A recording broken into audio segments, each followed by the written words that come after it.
Diagnostic termites et autres insectes xylophages. Vérifié le 1er mars 2021, Direction de l'information légale et administrative, Premier ministre. L'état relatif à la présence de termites, également appelé diagnostic termite, donne des informations sur la présence ou non d'insectes xylophages, termites, insectes qui rongent le bois et les matériaux contenant de la cellulose en particulier, dans un logement.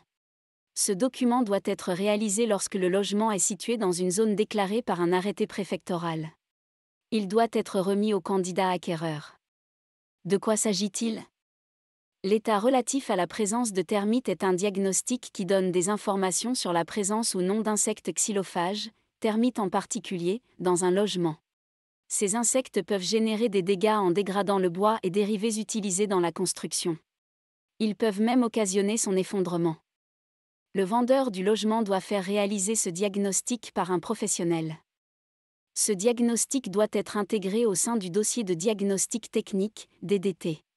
Ce dossier doit être annexé à la promesse de vente ou à l'acte de vente. Logement concerné. L'état relatif à la présence de termites remis au futur acquéreur doit être réalisé pour les maisons individuelles et les parties privatives, parties des bâtiments, portes d'entrée, salons, salles de bain, et des terrains réservés à l'usage exclusif d'un copropriétaire des lots de copropriété, parties de bâtiments comportant obligatoirement une partie privative et une quote-part de partie commune des immeubles collectifs. Les logements concernés sont ceux situés dans les zones déclarées par un arrêté préfectoral comme étant infestés par les termites ou pouvant l'être à court terme. Pour savoir si un logement est situé dans une zone faisant l'objet d'un arrêté préfectoral, il est possible de consulter une cartographie. Vous pouvez également contacter la préfecture ou la mairie, ou consulter leur site internet. Vous pouvez contacter Active Diag 13, spécialiste du diagnostic immobilier pour toute question relative au diagnostic termite au 06 33 33 12 88. Je vous souhaite une merveilleuse journée. Réalisation du diagnostic. L'état relatif à la présence de termites doit être réalisé par un diagnostiqueur professionnel répondant à certains critères, notamment de certification. Contenu du diagnostic. L'état relatif à la présence de termites réalisé par le diagnostiqueur doit mentionner les éléments suivants. Bien concerné. Partie visitée. Éléments infestés, ou l'ayant été, par la présence de termites. En cas de présence de termites, des mesures doivent être prises pour les éradiquer. Les traitements antitermites peuvent ne pas éradiquer les termites définitivement, il peut donc arriver qu'il faille renouveler les traitements si les termites réapparaissent.